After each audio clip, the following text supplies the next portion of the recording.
voters who backed Brexit. Here's what the Shadow Brexit Secretary, Keir Starmer, said earlier this morning. Well, we've long championed being in a customs union with the EU and the benefits of that. Obviously, it's the only way realistically to get tariff-free access. It's really important for our manufacturing base.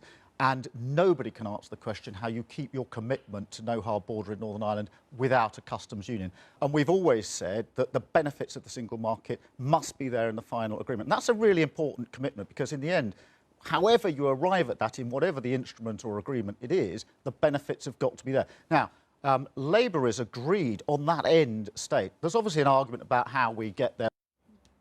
Well, to discuss that, I'm joined by two Labour MPs who fall on opposing sides of the Brexit argument. Frank Field was a prominent member of the Leave campaign. Stella Creasy is a supporter of the pro-EU group Open Britain. Thank you both very much for coming on the programme. Stella Creasy, you're one of those who've signed this letter to Jeremy Corbyn today, asking not only to stay in the customs union, but also the single market. If you're in both of them, are you really delivering on the referendum Brexit result?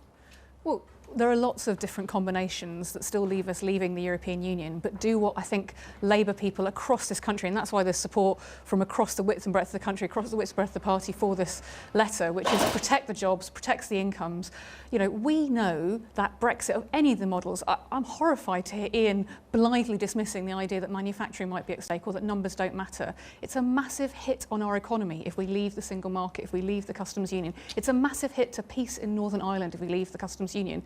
These are core Labour values, and that's what we're standing up for. But you're asking to stay in the single market as well, and there's a problem with that, which is you fought an election last year and a manifesto that said free movement will end. You can't stay in the single market and end the free movement of people. It's not possible. Well, I'm actually on the Council of Europe on the Migration Committee. There's lots of people around Europe who are willing to talk about how we make freedom of movement work because they recognise that actually politicians haven't got it right across the European continent. But if we're not there's fighting making to it work and there's ending it. The manifesto said it will end. But if we're not fighting to stay in the single market, we can't have that conversation about what a reformed freedom of movement might look for. And I also happen to think that freedom of movement is a very important right for people here in this country. I don't want to have to say to kids in Walthamstow or Birkenhead that actually their ability to work for a company that has a base outside of the UK will be hampered by decisions we've made. That's not a good choice for them. That puts them in an austerity Britain, and I don't want to do that.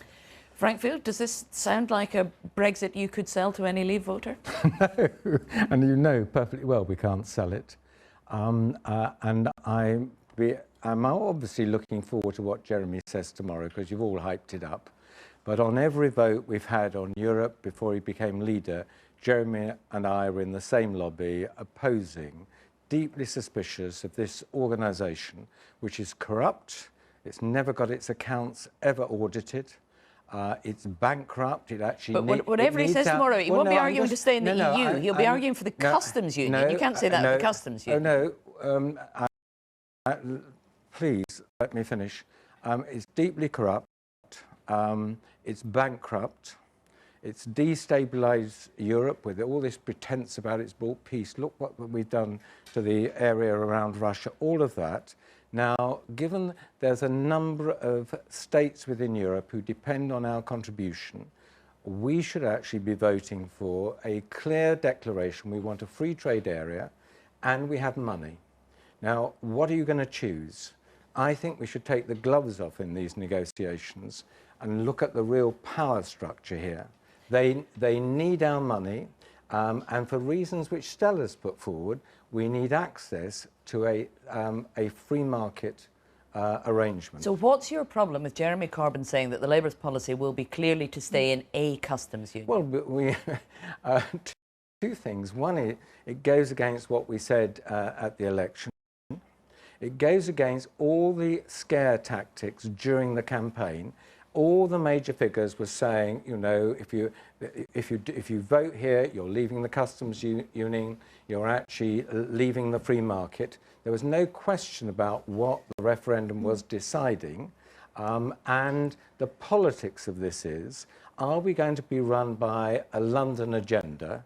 I know Stella's got huge other issues that she reaches out across the country, but this is essentially a London agenda against Labour voters, particularly in the north, where we've Stella, found it really hard. Except that you've got the Mayor of Liverpool who signed this letter, the leader of Newcastle Council. Look, Frank, you and I were in the lobby fighting together against this government's welfare cuts. That's a £12 billion cut. Let me finish, Frank. There's nothing to do with this. Because it absolutely is. Because even the bare minimum model that we're talking about would be a bigger hit on our economy, on the communities that we represent.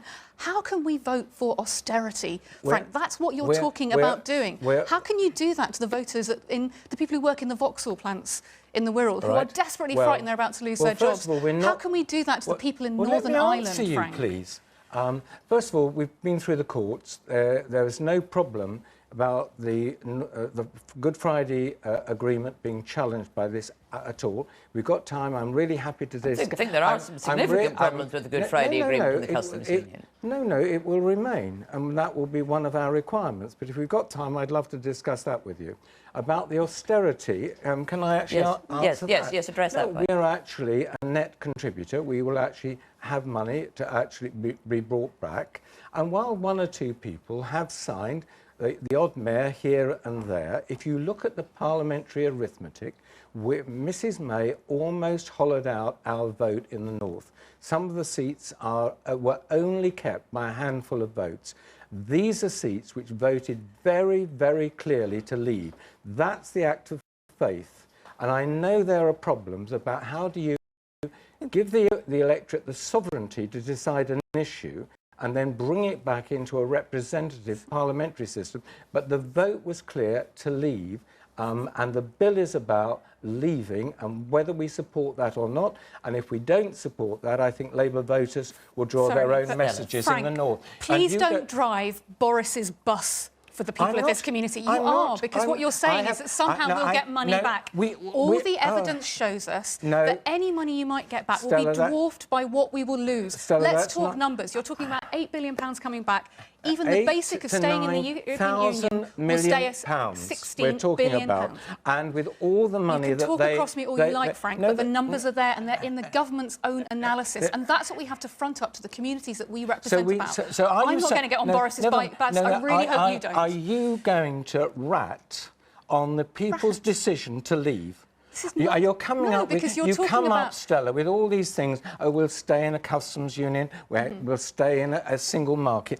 The decision was quite clear to leave, and there in the north, Labour voters voted very clear. Are you going to rat on them or not? Never mind about buses and all the rest of it. Well, it does matter, doesn't it? It does matter. Which bus are you on? Yeah, let's answer. It does matter because it is about the evidence that we now have. Democracy didn't stop the day after the referendum. People have a right to see this detail and ask what their politicians are voting for. Of course they do. So do you accept that the government figures show us very clearly that even if we stay in the European Economic Arrangement, which is out of the EU, we're still going to take a £16 billion hit on our economy. That dwarfs anything you might get back. We know that's why this letter is not just signed by people from across the country, but also people from across the trade union movement, because they know what the hard Brexit this government is pushing for and why it matters that Jeremy is out there fighting for the customs union, and yes, that we also fight for single market membership. What we should be fighting means jobs and wages. What we should be fighting for is sector agreements with the European Union.